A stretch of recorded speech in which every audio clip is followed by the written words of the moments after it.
Hello students, there are very critical episodes in Mahabharata. Critical episodes means we do not like them, but they are there. They have been mentioned in the epic.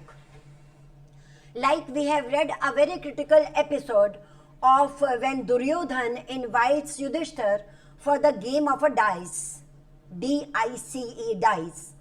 And in that game, either unfair or fair means Yudhishthir staked all his property, all including chariots, including gold, including his treasury, including all his belongings, and finally Draupadi.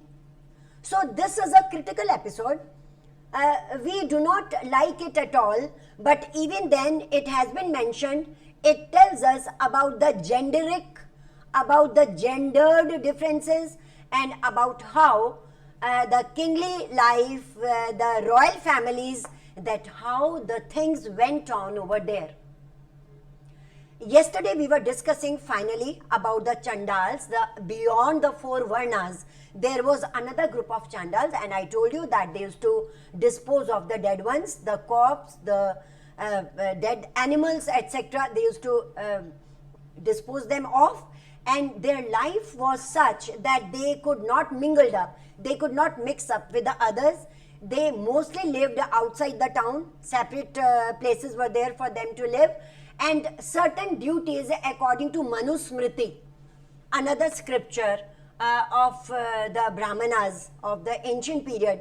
In the Manusmriti, it has been mentioned that certain duties were assigned to the Chandals, and the duties were like they could not enter in the towns, and seeing them, watching them was considered to be a very inauspicious and a very impure thing, polluting thing. You have a number of stories you can see on your pages 65, 66, 67, 68, 69, 70, 71. A number of excerpts, a number of stories have been given. The story of Matanga, the stories from the Buddhist text. I told you that there are three Pitaks: Sut Pitak, Dham Pitak, Vinay Pitak.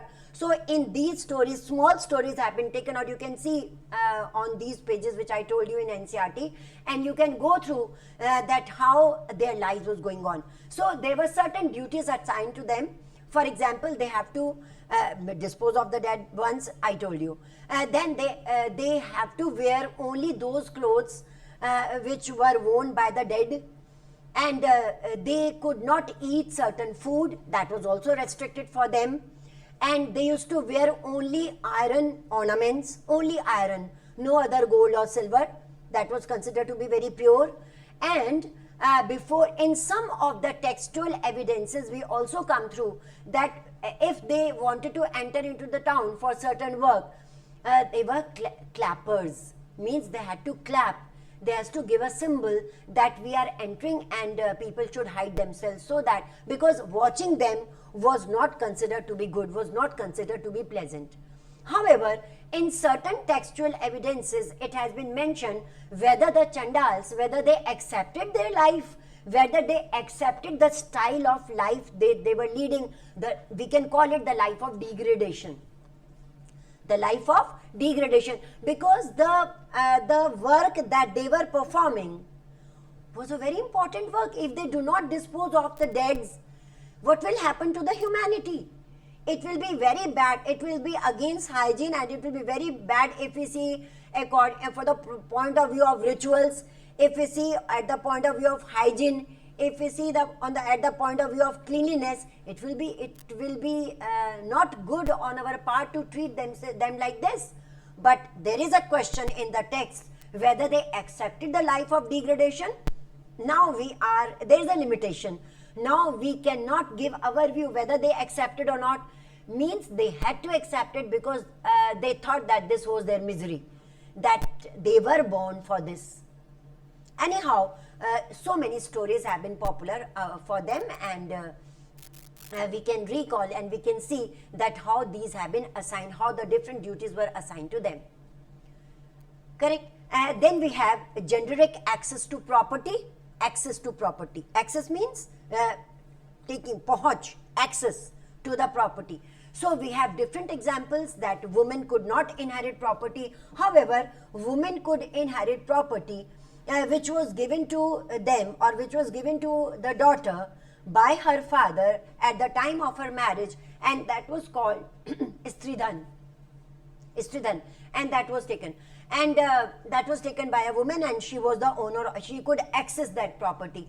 But if the head of the family, like I told you, it was a patriarchal society, if the husband wanted money for certain work, for trade, for suppose he is a merchant or for the business, they have to give it up without any argument. They have to give it up. And although it was called Stridhan, all the gold, all the cash, all the things that were given by the father, that was called Stridhan.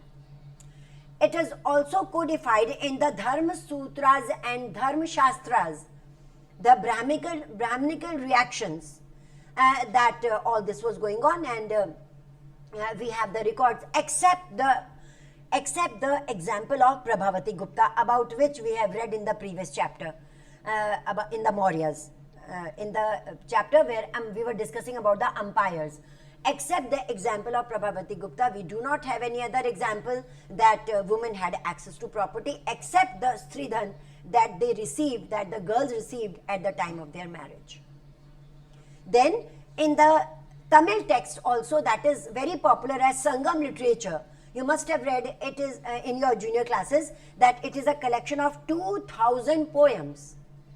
Collection of 2000 poems which tell us about the history of that time. That is the area that is known as Tamil Nadu these days. So that history also tells us, that stories also tell us about the happenings, about the lives of the people, because we are discussing about the kinship, caste and class, that even we get reference of the different classes as rich and poor.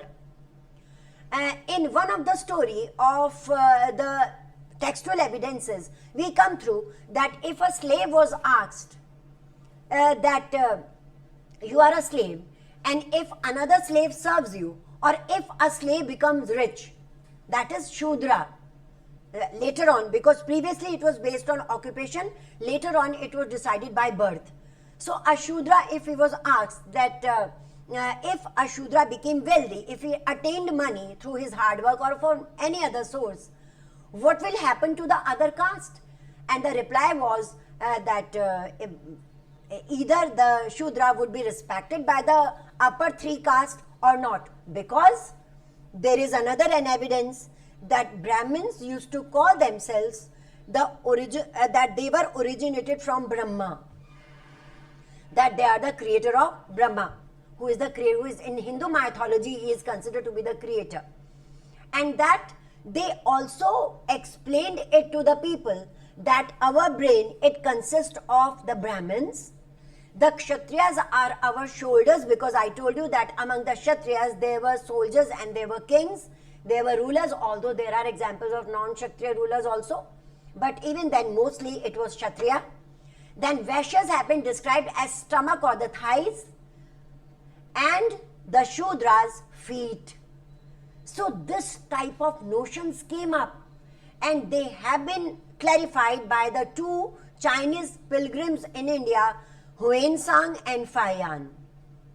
Their writings also tell us a lot about the different caste distinctions, about the class distinctions in India. Correct? So these were certain social categories that we come through, and we come through the textual evidences which are very authentic, and we cannot deny all these things. We also get a story about, when we talk of Shudra, the story of Eklavya. We all are aware about this story. We have heard it or we read it in our childhood, that Eklavya, Drona was the teacher who taught archery to the Pandavas, and Arjun was his favorite student, favorite shishya, favorite disciple. Eklavya, who was a Nishad and lived in the forest as a hunting and gathering, Nishad, but he loved archery. And Eklavya wanted Drona to become his teacher. Drona refused, because I told you there were classes, there were caste system at that time. Dronacharya refused. When Eklavya was not happy, he went back to his forest. he made an image of mud of Drona and considered him as his teacher and learned archery. And he became so expert in archery that he was very confident of it. And once Pandavas, when they were searching for hunting in the forest, a dog, when he saw Eklavya, because Eklavya was dirty, he was wearing the skin of an animal, and there was dirt, there was slabs of dirt on him, and the dog began to bark on Eklavya. When the dog began to bark on Eklavya, he showed his archery, and about 8 arrows were shot in the mouth of the dog. And when the Pandavas they saw this dog, they were surprised such type of archery, because Arjun was considered to be the best disciple of Drona. Then they went to Dronacharya and they asked that, see the art of archery, about 8 arrows, and particularly in the mouth of the dog. Then they searched, who was that? It was Eklavya.